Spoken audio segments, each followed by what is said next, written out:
there, everybody. I am Alexis Ward, and this is 12 Faces Psychology.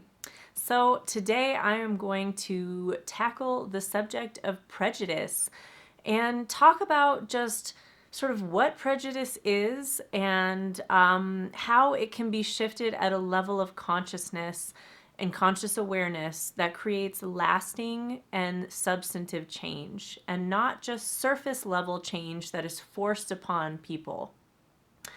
So at first I want to kind of just say that prejudice is judgment, right? It's judgment of another person, judgment of a group of people, assumptions about other people, value placement on these things, these ideas, these groups, these people, whoever it is, whatever it is. It's judgment. It's hate. What is hate? It's judgment. So I'm just going to use the word judgment throughout this video because I think it's a little bit more applicable and less loaded than the word prejudice is right now. There's a lot of talk about sort of hate going on right now. There's a lot of talk, very hateful talk about hate, very prejudiced talk about prejudice. And the innate hypocrisy in a lot of this seems to be not hitting most people, seems to be not occurring to most people. So I really want to make kind of a statement initially about how important it is if we're going to create any kind of lasting change. It is absolutely essential that we take responsibility for our own judgment and that we create change on the level of heart and awareness, that we create change through consciousness. Because the idea of creating change through some external force like legislation or things like that, not that there aren't things to be done there, but those kind of changes are about action. They're about legislating people's action, not about their thoughts, not about their ideas and their free speech. They're about preventing people from hurting one another on a physical, real, measurable level. Now, when we get into the idea of actual judgment, prejudice on the inside, just how people feel, their expectations of other human beings, the preconceived notions that they carry into any given situation, that has to be changed on a completely different level. That has to be changed by owning one's own prejudice, because only through that process can we begin to see how these things operate within our own psyche. And only then can we be able to see the limitation that it presents in the way that we connect with other human beings. Only then can we begin to see that coming in with some preset idea of who someone is limits our ability to connect, and it also limits our awareness of the fact that we are all one in the first place, and that all judgment is self-judgment, all hate is self-hate, and all love is self-love at some level. So I am going to go into 7 different sort of like step-by-step suggestions for how we can all take a look at judgment within ourselves, and then, as a correlate of that, look at the judgment that we embody within the world. Look at the way that we judge others, and that has to start at home, right? Because if you have a button that keeps getting pushed, you are the one who has the button. And it's not that you are going to take away all the fingers in the world that might potentially push that button. It's that you have to take the button out, You have to heal the button itself so that whatever comes your way, you're not inheriting it, you're not taking it on, and you're not making it your own where you start to believe that judgment. All right, so let's get into it here. Number 1, recognize that judgment only perpetuates it. That is a big one right now. I am seeing a lot of super judgmental things online about other people judging. And it's like, wow, do you not see that you're doing the same thing? I guess not. Okay, well, so hence the statement here today to try to bring some awareness to this. of you keep that wheel spinning every time that you contribute to that polarity. Every time that you answer one person's choice with the same choice, you are the same. You are the same. You are inherently judging yourself because you're actually embodying the same behavior. So really take that in, take that to heart, because I think that that's a critical understanding if you're going to shift this pattern in yourself. Number 2, own the judgment in your own heart. So a lot of times, the reason that we react so vehemently to these kind of things is because we are uncomfortable with our own shadow. We are uncomfortable with the times that we have judged others, that we have judged ourselves, that we have been ignorant to something and acted that out, that we have, been so low in our own sense of self-worth that we hurt another person, that if we're unwilling to go into those places where we feel ashamed, where we're judging ourselves still, maybe for beliefs that we used to hold or maybe still do.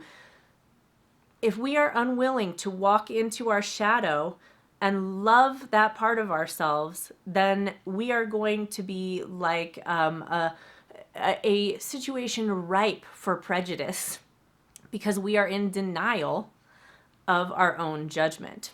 Okay?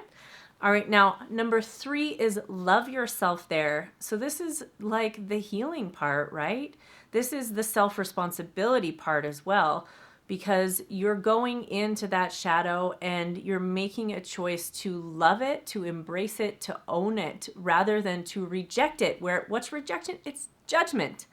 You cannot keep going forward more judging and think that you're going to heal the schism that exists within. That's just not how it works.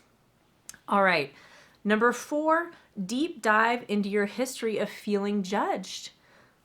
How's your life been with judgment? Have you been bullied in school? Have you been, did you have a major life occurrence like you came out as gay and you were highly judged for that experience? What was that like for you? Go into the places in your life where you have felt the most judgment. And then we get to the next piece, number 5. Notice where you have taken those judgments on. This is very important. This is where you're discovering your buttons, right? So where have you taken that belief on? Where does that sting still? Where is that not healed? Go in there and discover that, because that's what you need to know about yourself to move past this, right? Because you're never going to eliminate everyone else's biases in the entire world. You're never going to eliminate that. They may not act it out, or they may do it more in a nuanced, subtle way. It may be less transparent, but you're never going to get everybody in the world to like everything that you do and agree with everything that you stand for. It's just...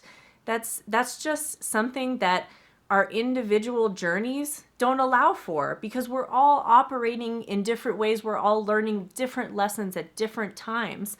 But if you decide to take on somebody else's judgment when they're leveling that at you, if you decide to take that on and make it your own, then all of a sudden you're going to be uber sensitive to people having a viewpoint that differs with yours, because you don't want to feel that judgment in your own heart.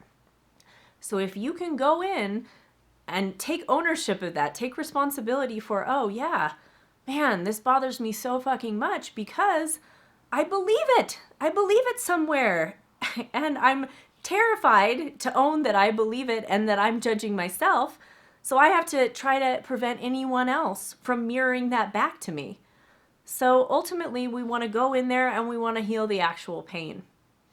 So that brings us to number 6, which is take responsibility for healing those wounds.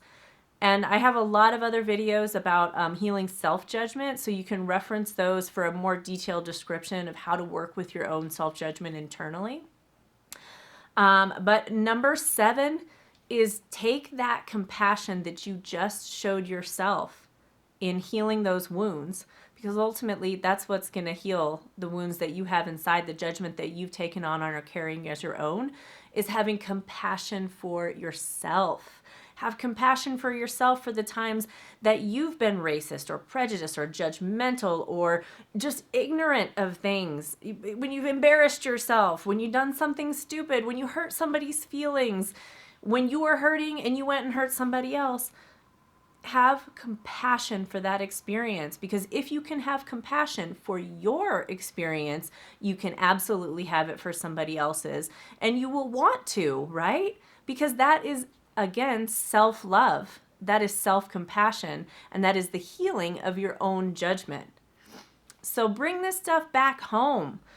Don't externalize it. Don't, hey, whatever you feel called to do is what you feel called to do for a reason. So I'm not encouraging anyone to change their behavior in terms of how they're working with the external environment with any of these themes. But this is such an important piece, because this is how we actually create lasting change. This is how we actually shift consciousness. This is how we actually create a genuine, authentic, not externally imposed change. Because when you impose change on someone's beliefs and values externally, you end up with a dictatorship, not a free world or a utopia. You end up with a totalitarian regime telling people what they can think and feel. So we don't want that. We want real, authentic change, and we want real healing between all human beings. And that has to start with healing yourself and taking responsibility for your own emotional experience. All right, well, I hope that this has been helpful today, and I hope that this process can be incredibly liberating for everyone that chooses to engage in it, and that there can be a massive planetary healing for all of us as we step into greater self-responsibility and greater self-love, and then project that out into the world at large. All right, thank you for watching today, and I hope you will stop by for my next video. Bye-bye for now.